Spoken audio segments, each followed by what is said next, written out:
What do you think about the Bitcoin Core versus knots and inscriptions? Because this is in some sense kind of like a repeat of the block size wars, or there's some parallels there.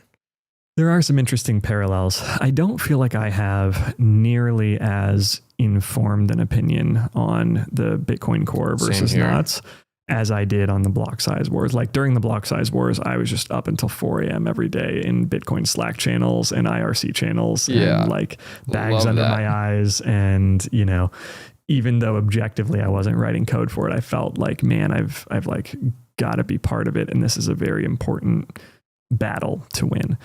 On this one, I didn't really dig in too much. I mean, I know folks who I respect greatly on both sides of the argument. Mm-hmm. I think some high level thoughts or takeaways are that more decentralization is good. And there are a lot of points of influence around software and projects. And those points of influence could be, you know, where are the miners located? Where are the ASICs, like the mining chips physically produced? Who are the developers who write code for the project? Where is literally the repository on GitHub or elsewhere where that code lives? Or the prominent locations that a lot of people rely on, at least. Or like communications wise with mailing lists and even the BIP process, the Bitcoin Improvement Protocol. Mm-hmm.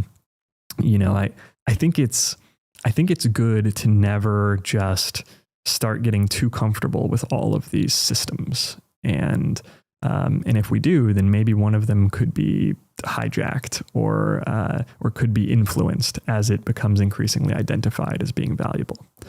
And so one outcome that I think would just broad strokes be nice is that now more people are thinking critically about this type of function. More people know what a node is because they had to like sift through all of this knots, NFT, like, you know, blockchain bloat narrative and go like dig in and do some learning and figure it out.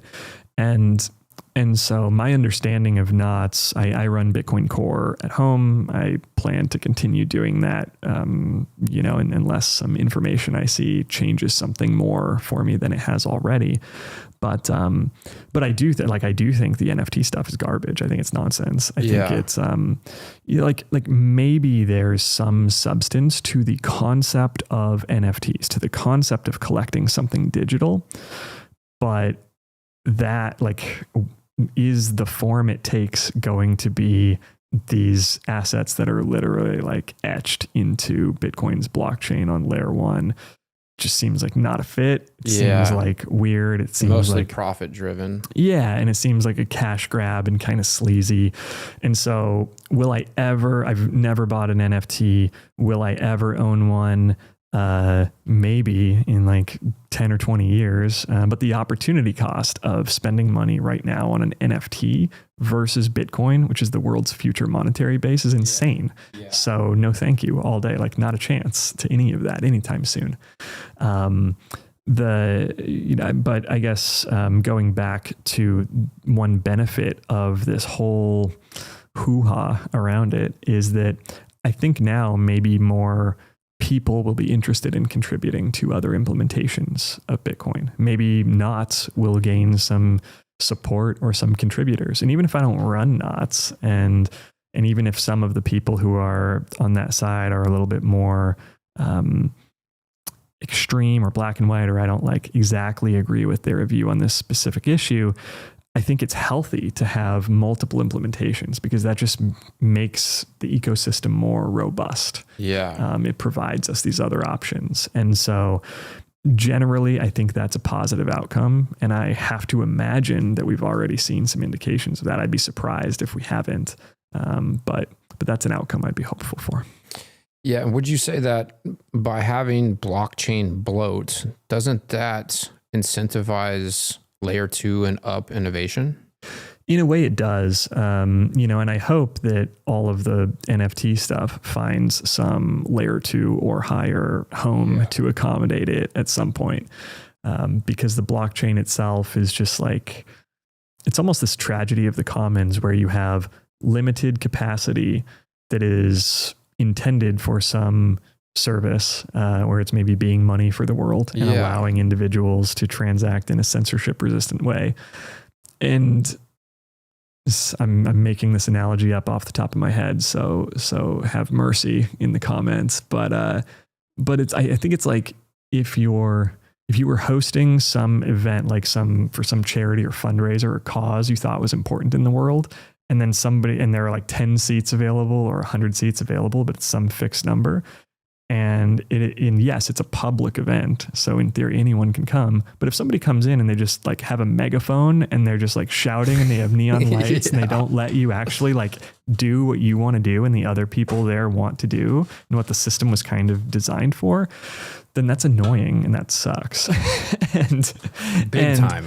But then, other side of the coin is like, Bitcoin is this neutral tech that just is out there existing. And so if it's too easy to prevent anyone from doing something on it, then that is also problematic. Yeah. Okay. And it's this like delicate balancing act, or almost zen, that I think you need to find somewhere in between, of accepting that people are going to do some stuff that is annoying and nonsense. And that kind of comes with the territory when we're building censorship resistant systems. Yeah. I mean, I love that. I think about it in some ways, kind of like Bitcoin it's this masterpiece. We don't need to draw dicks and monkeys on it. It's like, and then also like, maybe this is fear-based, but I'm like, okay, like, we're in the midst potentially of changing the direction of our civilization forever. Can we just not mess it up? Totally. Just don't want to mess it up. So much is at stake.